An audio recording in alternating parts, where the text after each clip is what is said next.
Hello, my name is Rob, and today I will look at some of the environmental news.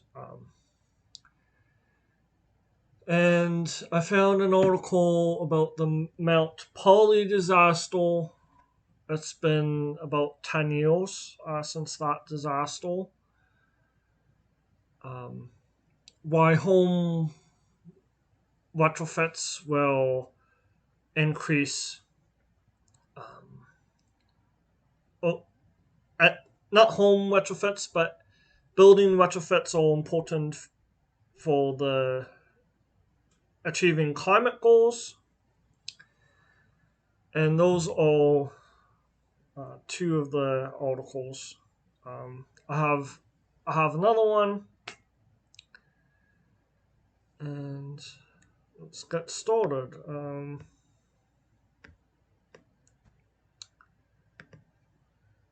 Oh,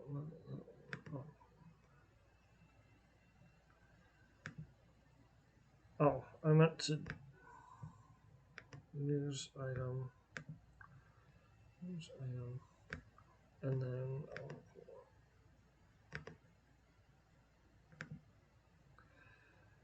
So the first article is the Mount Polley disaster.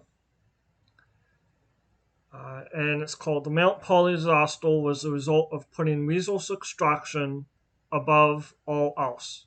Here's how we changed that." So it's an opinion article in the Norway newspaper.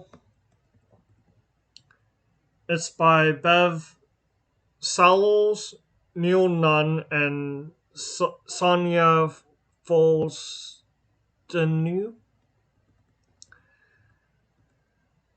Um, so this Sunday is what is Sunday? The 4th of August is 10 years since a mine disaster happened in British Columbia. There was heavy metal. Um, there was a contaminant dam failed. There was heavy metal, mercury, 2.14 tons of mercury, and 134 tons of other heavy metals. And they said that 92% of all lead and mercury in Canadian waterways were released. Um, we know how toxic mercury is from other environmental disasters, um, and the bioaccumulation impacts on First Nations, um, people that rely on fish. I'm trying to think of the disaster in Ontario. It'll come to me after. Um, but we do know that those health impacts. So it's not surprising that those studies that prove that um, it entered the food chain. Uh, this entered a lake, Quensell Lake. Um, and it opened, fully resumed operations even after the disaster, uh, directly into Quensell Lake. This article points that employees raised concerns about questionable management of the tailings facility, Mount Polley, um, and the original engineers withdrew responsibility, noting the embankments and tailings all getting large. So that was one of the issues that contributed to the disaster.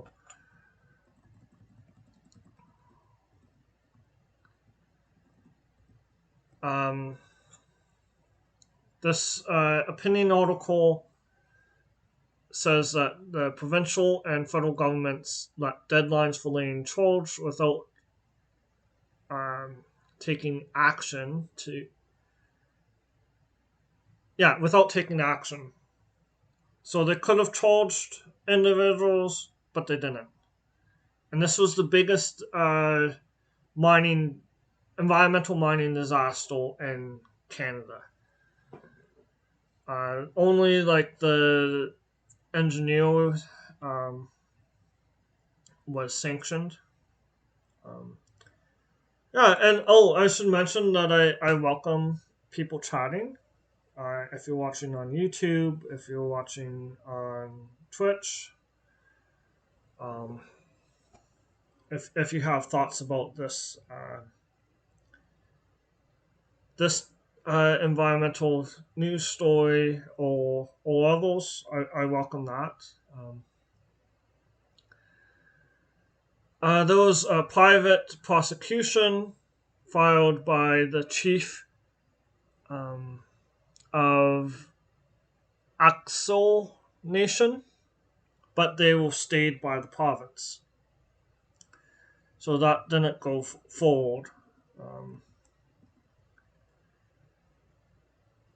the article, British Columbia article raised concerns about the influence of industry undermining the BC government's ability to regulate responsibility.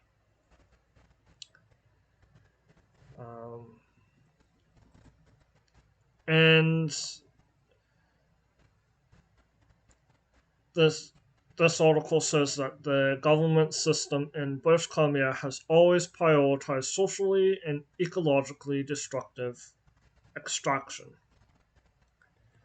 and point to an article um, that says that in 1858, uh, thousands of people came to the Nuxkapamux territory um, and engaged in um, ecocide and genocidal mining practices. That report is called the 2014 Mount Polley Mine Disaster, Environmental Injustice, Anti-Relational, and Dreams of Unconstrained Futures.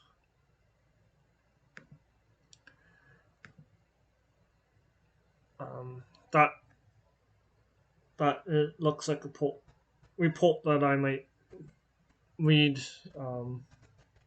when I have additional time.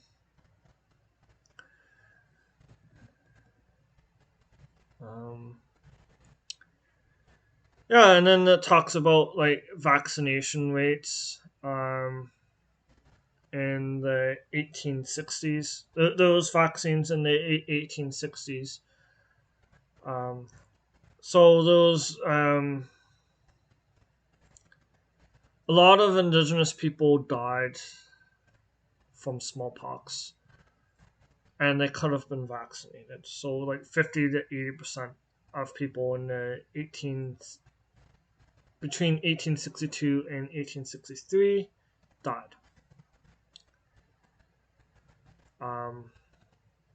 At the same time, this article points out that like HBC had vaccination programs.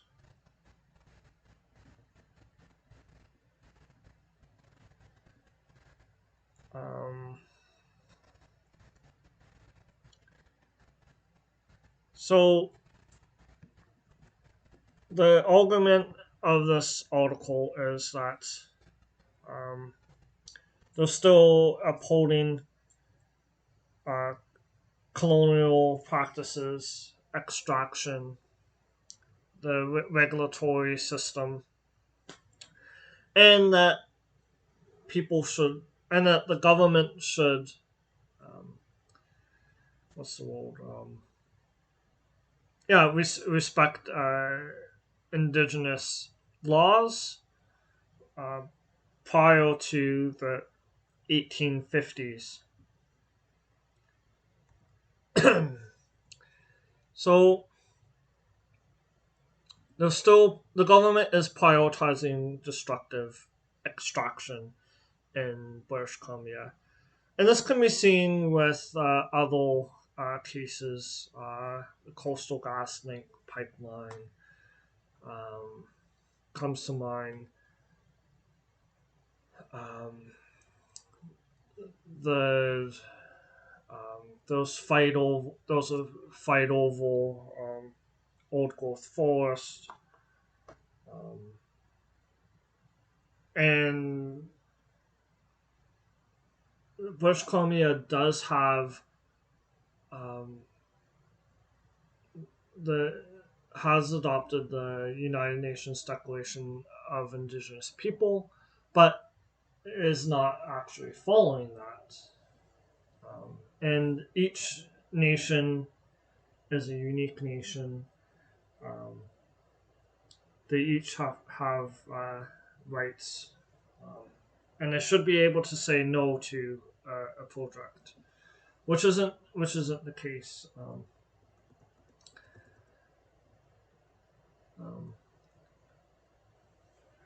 and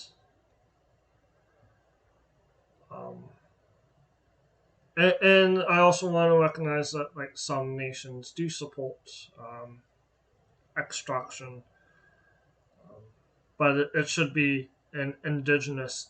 It should be indigenous led on um, on various nations.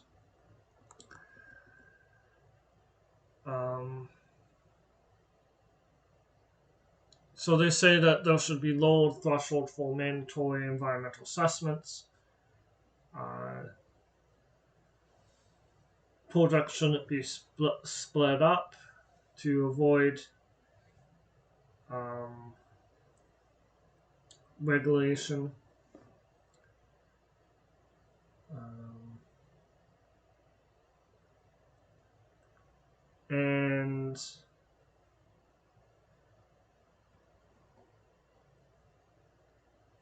and decisions should be made based on science, um, as well as they should use the cautionary principle.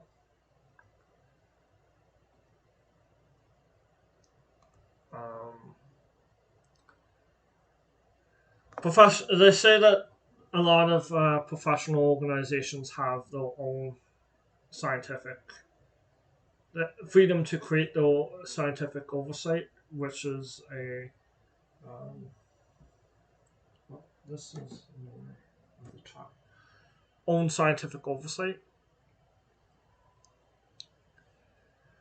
um, which is a conflict of interest. There should be increased fines to deter reckless behavior, and there should be addressing industries' access to government. And then those like this article talks about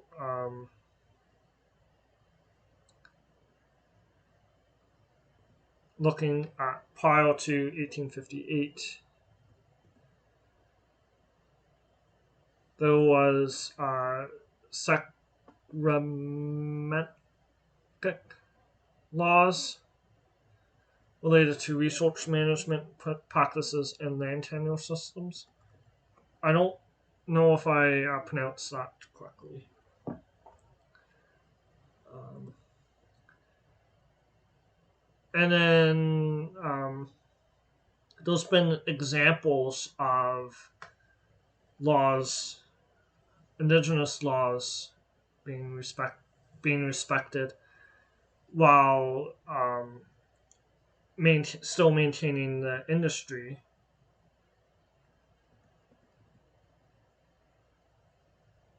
They give an example of this Ajax mine in Loops, uh,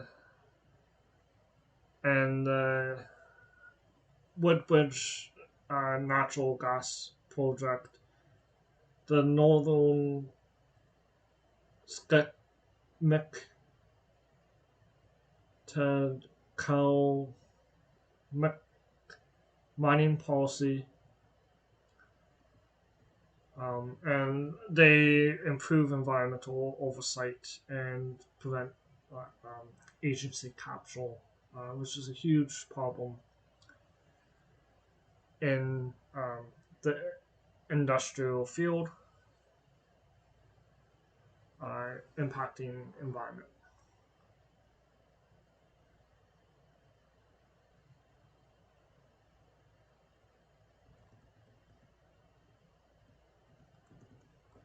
And then those like um, New Zealand's Maori beliefs. Um,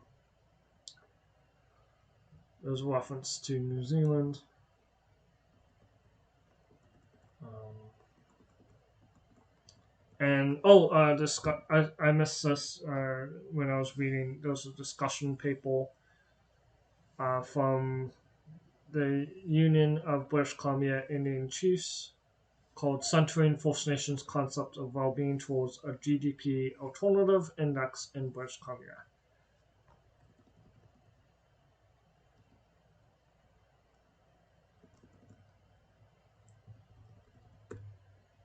So yeah, I believe that uh, there's a framework to um, those possibilities to full collaboration with Indigenous people and um, free prior and informed consent. I believe that there should be progress towards full partnership. So the next article is related. I guess it's not really an article, but let's see.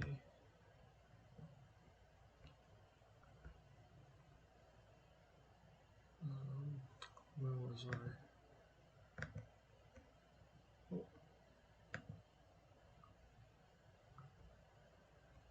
So this is from West Coast Environmental Law. It's 5 years after Mount Polley. BC is still struggling with environmental enforcement.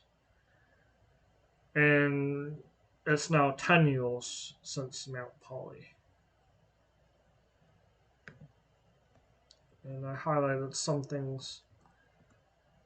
The deadlines have passed for the BC Environmental Management Act and the Canada's Fishery Act. There's low rates of environmental enforcement. The compliance with the Environmental Management Act is low, and this group says that it's being treated with kid gloves. environmental action taken under the EMA has dropped dramatically over the past 2 decades.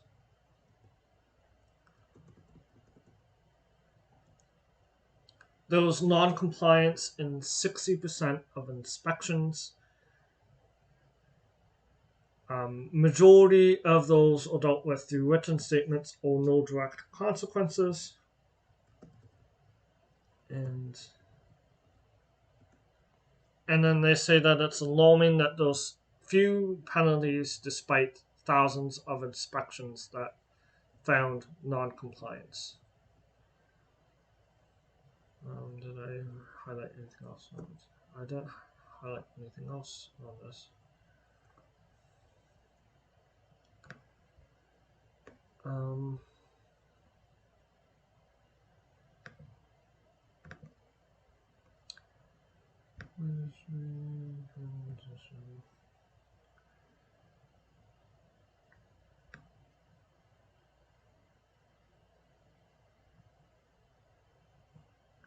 So yeah, I'll go to the next thing. Oh, I have, it's a,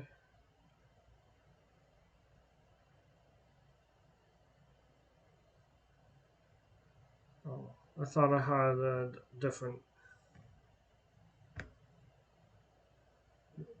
thing for reports, but maybe it's this. Oh, transition.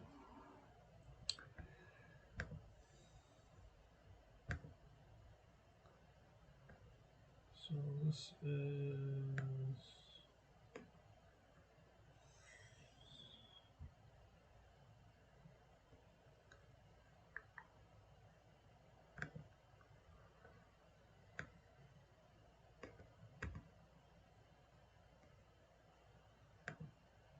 So this is the report from the Mount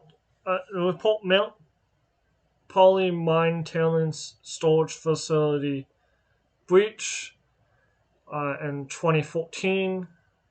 And this is from the Ministry of Energy and Mines. So I looked at that.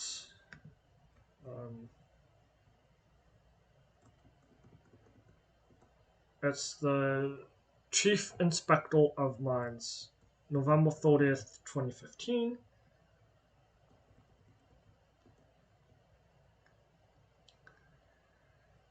And I'm just going to the section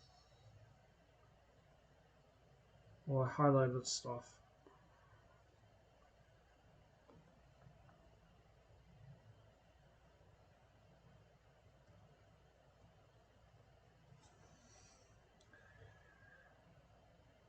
I just read the executive summary.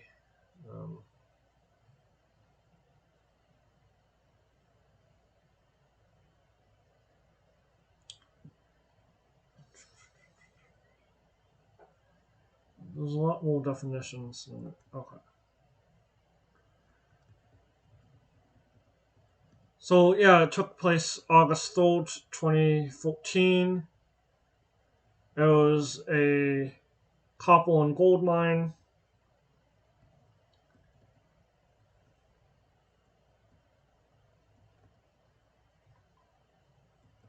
And then I highlighted this a timeline. So there was a previously unrecognized clay/silt layer, the upper glacial crusting unit. That was found. UGLU is the short form.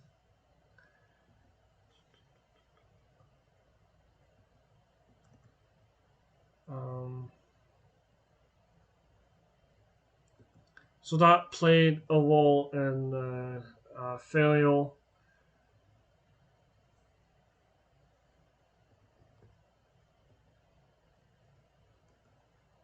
The clay had high moisture content.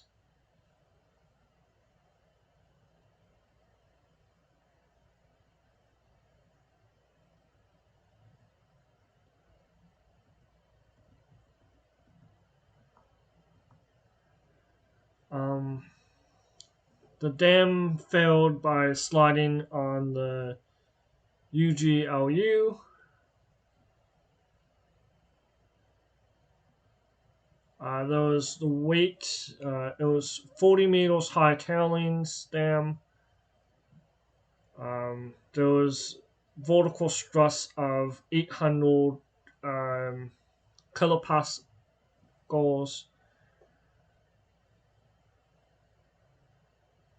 Um, and the pressure was above the.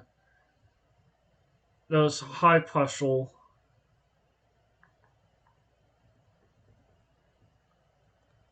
And then they talk about the causes of the event. So those structural failure of an embankment, insufficient beaches and surplus water. Um, there was open excavation.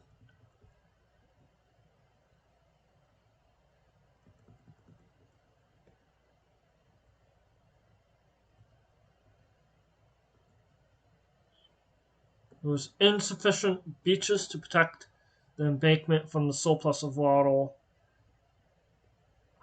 once embankment failed.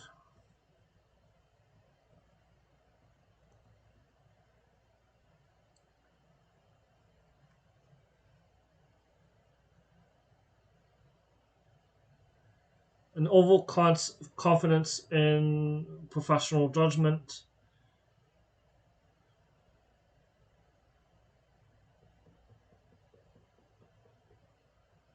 So yeah, there's a lot of reasons that it that this failed. Um,